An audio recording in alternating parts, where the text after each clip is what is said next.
What's up, guys? Crackerjack here. This is a gameplay on Village.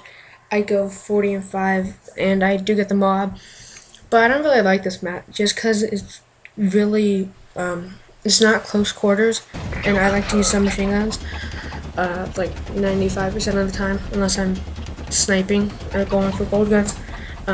So I don't really like this map because it's not close quarters. A lot of the engagement that you get into are long range, and with submachine guns, long ranges are not good, especially with this PP90 right here. It has horrible range. It kills at 6 bullets range, and like the ACR Type 95 killing 3 to 4 bullets. So it's not even, it doesn't even stand a chance.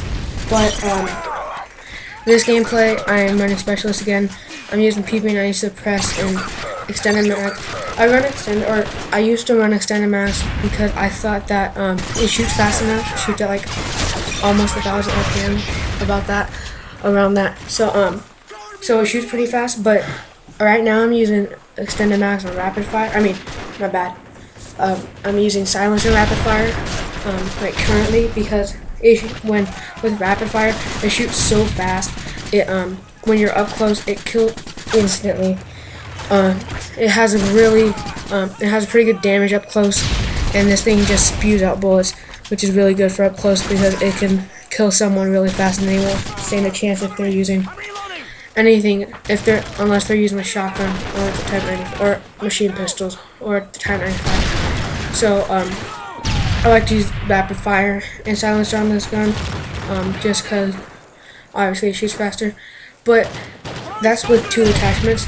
But now range is also good on this gun, and proficiency range. Range with silencer, range with extended mags, and range with rapid fire. All those are good. Silencer if you're going for a Moab and you want to use range, because obviously you won't show up on the radar with silencer. But so any of those are good with range. Range is really good with this gun because range works at like a medium distance. It reduces the number of bullets to kill at a medium distance, and that's good because you really don't want to be shooting at like a sniper rifle suited distance, because you're just not going to get the kill easily that way. So you should use if you're going to use range, I suggest you use silencer because it's got a 36 round clip, which is good enough, and you don't really need extended because you don't really want to show up on the radar you don't want to show up on the radar even if you're not going for a mob. If you're using assault or support, which is I don't recommend. But for the specialist loadout in this gameplay, I'm using assassin, quick draw, and scavenger, but I do not recommend that anymore. On the special loadout first now, because I've gotten 22 Moabs. I've gotten a lot of Moabs with this setup. What I use now is I use scavenger as my first like perk primarily, not in specialist. And then I use hardline and steady aim. Those are like my perks on my class, and then the perks and I use scavenger because you want a lot of ammo to start out with, and it suits what the specialist class perfectly. My first specialist, it'll be 1 kill or 1 point streak because you have hardline. I put sleight of hand because you don't need sleight of hand before you get a kill unless you're just spraying and you're missing a lot of shots. Then you'll need to reload, but you really don't need to reload unless you get a kill, because obviously you're not just going to be shooting into the distance and then need to reload. But so I like sleight of hand, and then my second perk, it doesn't need to be assassin, but I like to use assassin just because all the UAV spam in this game, and there's the Moab, and of course you need to do the victory dance after you get the Moab, jump in the air knife. But I tried to go on a little kill streak after this, but I think I died pretty soon. But assassin, you can change that with anything. And then my 5th point streak, or my 3rd perk, is extreme conditioning, and that's helpful just to get around the map, because by that point, if you're kind of holding up one area, they're gonna know where you are, and you want to move to a different spot. So that helps with moving areas to cover.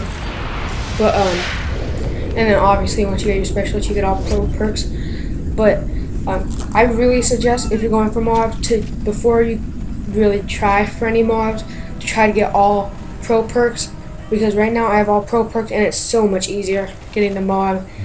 And it's it takes kind of a long time for some of the pro perks, like Extreme Conditioning Pro. You gotta run 20 miles, which is longer than you think. It takes longer than one would think. And what do you call it? Recon's kind of long too. If you want to get Recon or Blind Eye Pro, I suggest you plays Drop Zone, because Blind Eye is easy to get because you can shoot down care packages, and Recon's easy to get in that game type because you can just throw your grenades or stun grenades or whatever you're using in your non-lethal, in your tactical. You can just throw it at the Drop Zone, and you can see how many people are on it. So that's pretty much how many people you'll stun. So yeah, that's with the pro perks. It's so much easier getting all pro perks than going for mobs. Trust me, just because you can utilize the pro perks that you get. Like, I really recommend, like, not kind of memorizing the pro perks a little bit, just so, like, if you see a bouncing Betty, you'll know that you can run past it if you have Soccer Pro, or if you see like an 8-6 Overwatch and you have your specialist, you'll know you have Blind Eye and all that. And if someone calls in like a, let's say, Advanced UAV, you won't show up on it because of Assassin, which you normally would if you just had, or because of Assassin Pro, which you normally would if you didn't have Assassin, or if you didn't have Assassin Pro. So it's pretty good to think about the pro perks that you have and kind of just get them in your head. So when you do get that specialist, you will be unstoppable. And there's kind of a certain way that you need to play submachine guns. You need to stick to close quarter maps, or close quarter engagements. So you need to stick like to this part of the village because the middle part is really long range, and submachines aren't good at long range. So that's the part of the village that I normally stick to, just because you could just weave in and out of the building and get a lot of kills closely. So that was a little commentary talking about the gameplay. Thanks for watching. Peace.